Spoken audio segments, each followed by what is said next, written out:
नमस्कार जय जगन्नाथ मु आपणक देवाशीष यूनाइटेड किंगडम रे रहुतबा मोर समस्त ओडिया भाई भौणी मानकु मो तरफ जय जगन्नाथ। मु सुनिया को पाइली एई मास जून मास 14 तारिख दिन यूके रो लीड्स रे रहुतबा मोर सब ओडिया भाई भौणी माने आमर ओडिशार सबुठारु बड़ पर्व रज पर्व को आपण माने लीड्स रे जून 14 तारिख दिन सेलिब्रेट करिया को जाउछंती।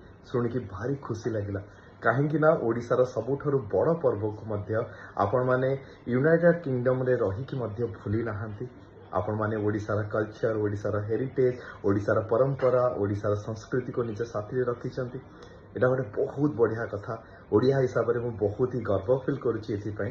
तेणु यही मास जून 14 तारिख दिन लीड्स रे मोर ओडिया भाई भौणी मानकु आउ थरे मु कांग्रेचुलेसन जणैबी आपण मानकु ऑल द बेस्ट कहबी जे आपण माने बहुत सुंदर भाव रे एई दिनटी को एन्जॉय करंतु। मो तरफरु आपण मानकु आउ थरे रज पर्वर हार्दिक अभिनंदन। नमस्कार जय जगन्नाथ।